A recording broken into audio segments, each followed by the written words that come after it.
شادی بیاہ اور ولیمہ ان میں اگر گناہ کی محفل ہے تو بیٹھنا جائز نہیں ہے۔ لوگ ایسے موقع پہ کہتے ہیں کہ اگر ہم نہیں بیٹھیں گے تو رشتہ داری ٹوٹے گی،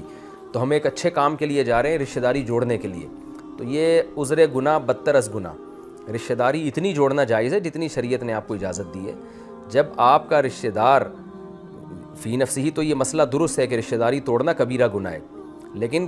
یہاں توڑنے کی نسبت آپ کی طرف نہیں ہوگی بلکہ اس رشتہ دار کی طرف ہوگی جس نے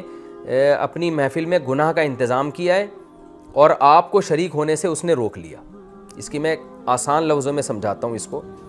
جیسے ایک آدمی کہتا ہے یار میں اگر رشتہ دار کی شادی میں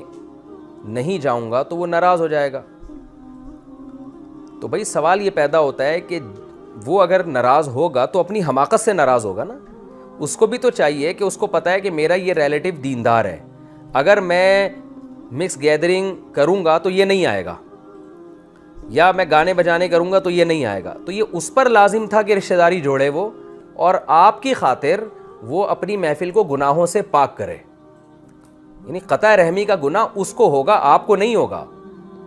لوگ کیا کر رہے ہوتے ہیں کہ گناہ کی محفل میں شریک ہو رہے ہوتے ہیں کہ اگر ہم نہیں شریک ہوئے تو ہماری اماں ناراض ہو جائیں گی، ہمارے ابا ناراض ہو جائیں گے، تو بھائی وہ ابا پر لازم تھا کہ اپنے بیٹے کو ناراضی سے بچانے کے لیے شریعت کے حکم کو فالو کرتے۔ تو اس کی مثال ہے جیسے نماز پڑھنا جو ہے لازم ہے، جماعت سے نماز پڑھنا۔ اب آپ کے ابا آپ کو جماعت سے نماز پڑھنے سے روک رہے ہیں اور آپ کہو کہ میں گھر میں نماز پڑھ لوں گا کیونکہ جماعت سے نماز چھوڑنا بھی گناہ ہے لیکن ابا کو ناراض کرنا اس سے بڑا گناہ ہے، تو بھائی ابا کو ناراض کرنا یقیناً کبیرہ گناہ ہے، لیکن اس گناہ کی نسبت آپ کی طرف نہیں ہوگی بلکہ ابا کی طرف ہوگی کہ ابا ایسا کام کیوں کر رہے ہیں جس سے باپ اور بیٹے کے تعلقات خراب ہو، ابا کیوں جماعت کی نماز پڑھنے سے روک رہے ہیں۔ تو یہاں بھی ایسا ہی ہے، لوگ ان چیزوں میں فرق نہیں کرتے۔ لوگ کہتے ہیں بھائی رشتہ داری جوڑنا بھی تو ضروری ہے، اگر ہم اس کے محفل میں نہیں گئے تو دوستی خراب ہو جائے گی، بہن بھائیوں کا رشتہ خراب ہو جائے گا۔ تو خوب سمجھ لیں کہ ایسے موقع پہ رشتہ خراب ہونے کا گناہ تو ہوگا مگر آپ کو نہیں ہوگا، اس کو ہوگا جس نے اپنی محفل میں گناہ کا انتظام کر کے آپ کو اس مجلس میں آنے سے روک دیا، اس کو گناہ ہوگا، آپ پر بہرحال جانا جائز نہیں ہے۔ ہاں کوئی مجبوری ہو یا آپ کسی اپنے ذاتی کام سے گئے ہیں، کسی کام یعنی کام آپ کا اس محفل میں شرکت نہیں ہے، کوئی اور کام سے گئے ہیں، جیسے آپ بس میں جا رہے ہیں اور گانے لگا دیے یا اور کوئی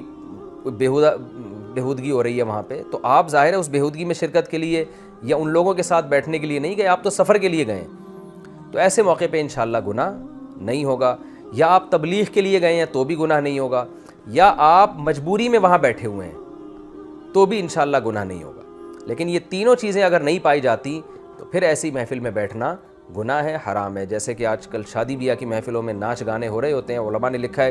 کہ ایسی محفلوں میں بیٹھنے کی اجازت نہیں ہے، آپ پر لازم ہے کہ آپ وہاں سے اٹھ کے جائیں۔ تو البتہ کوئی ایسی جگہوں پہ جہاں گناہ تو ہو رہا ہے لیکن آپ اس لیے جا رہے ہیں کہ وہاں آپ اس پہ بات کریں یا دینی کوئی پیغام لوگوں کو دیں، تو وہ شرعاً پھر جائز، نہ صرف جائز ہے بلکہ ثواب ہے۔ تو اس میں یہ نہیں کہیں گے کہ یہ گناہ کی محفل میں گناہ میں شریک ہے لوگوں کے ساتھ، بلکہ بھئی یہ تو خیر کو پھیلانے کے لیے گیا ہے وہاں پہ۔